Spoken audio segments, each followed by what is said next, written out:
Basically, this is what we have. So you have these muscles that go across straight, and you have this V-shaped muscle here. Anyone know what this V-shaped muscle is called? Remembering from? Sternomastoid. Yes, sternomastoid. Good. So this V-shaped muscle here is the sternomastoid. Then there's a muscle that forms a horizontal band like the top of a T, a letter T. And that here is the pectoralis tenuous. So this muscle here that extends right from the base of this V, this is the pectoralis tenuous. And then right below it is the pectoralis major. And it's a little bit easier to see from this side, so I'll just turn it.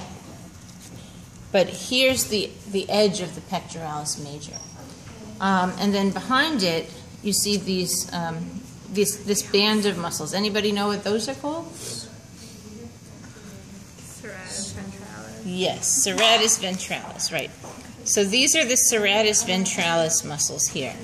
And they're a good landmark because they're pretty easy to see and to differentiate from the other muscles.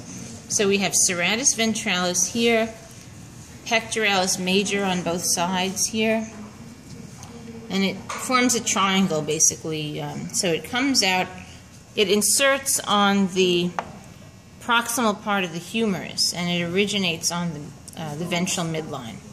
So we have pectoralis major, pectoralis tenuous, sternomastoid here.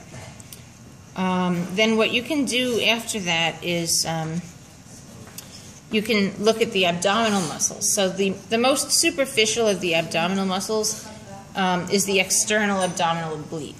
So here we can see that. That's right here. There's also a muscle that you'll have to remove that'll be covering everything. And that's the Cutaneous Maximus. So this big sheet-like muscle that just covers everything, and you have to remove it to see the things underneath. That's the Cutaneous Maximus. It's a skin muscle that the rabbit uses basically when it's cold. It moves that muscle to shiver a little bit and keep itself warm. So that's the function of the Cutaneous Maximus.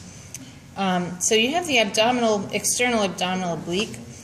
And what you should do is cut a little three-sided window about 1 inch on each side in the external abdominal oblique in order to see those 3 abdominal muscle layers. So you have the external oblique, the internal oblique, and the transversus abdominis. Along the midline of the abdominal muscles, like along the linea alba here, you have the rectus abdominis muscles. So those, in the human, that's what forms the six-pack, like when you work out at the gym. That's the rectus abdominis. In the rabbit, they form basically just 2 bands, usually more darker colored muscles than the other abdominals. So those will be right alongside the linea alba here. So you should do that. Cut that little window if you haven't already to see those. And also they're very thin, so you should peel them apart carefully. You can use the tweezer for that, or the probe. Then what you should do is continue the cut up to the chin so that you can look at some of these ventral muscles of the neck area. So, yeah, that's pretty much it. Actually, let's see, we can flip it over. Yeah, so this here is the Cutaneous Maximus here. You can see it attached. You have the lumbodorsal fascia back here, which is this white area. In this particular specimen, it's not dissected further yet, so that's about it that I can show you on this specimen right now.